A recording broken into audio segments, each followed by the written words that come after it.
So here we're going to graph the relation 9x squared plus 16y squared equals 144. What I'd first like to bring to your attention is that we have a squared term for x and a squared term for y. And let's not do that. And the coefficients are the same sign but unequal. Same sign but unequal. That tells us that we're dealing with an ellipse. So we need to get to the ellipse into the form x minus h quantity squared over a squared or b squared, we don't know, plus y minus h quantity squared over a squared or b squared, we don't know, but we want that equal to be, we want that sum equal to 1. So let's get started. So I've got 9x squared plus 16y squared equals 144.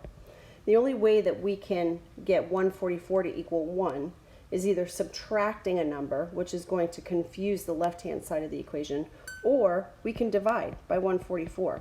But if we divide one term by 144, we need to divide all the terms by 144. So we've got x squared. Now I'm going to get that so that I've got a 1. So I'm going to come up here and I'm going to show you. So look in the upper right hand here. We want this to have a coefficient of 1 in the numerator.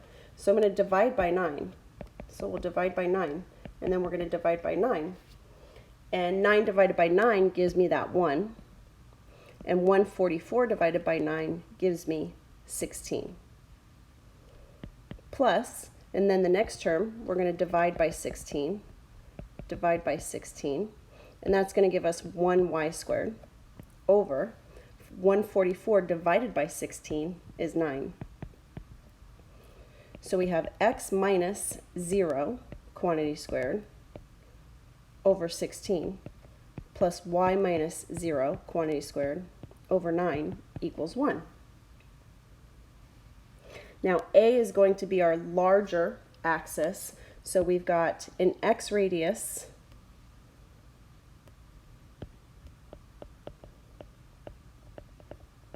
equal to 4, and we have a y radius equal to 3. We have a center at 0, 0. Here's our 0, 0. So we're going to plot that 0, 0.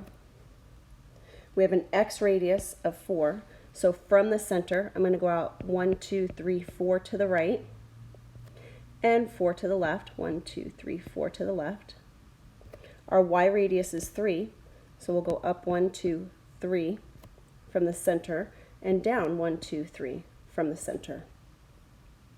So you can see our major axis is along the x-axis, and the minor axis is along the y-axis. And then we are going to carefully connect the dots.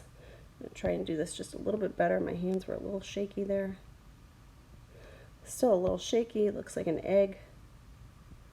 There we go. Oh, now I'm looking like a football. There we go. And we have our ellipse.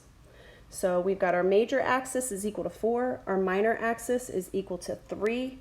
The foci is the last that we need to calculate.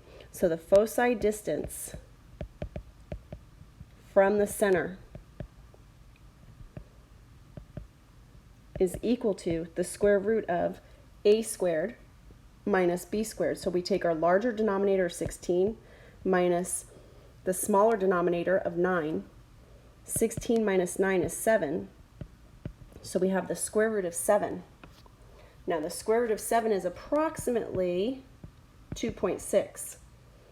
So we're going to have 2.6 to the right, and we're going to have 2.6 to the left.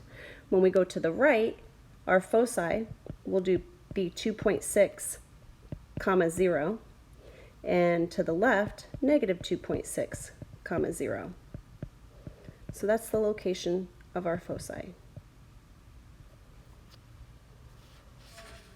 So in the next example, we're going to graph another, and then another, just so that we get really comfortable with what these look like.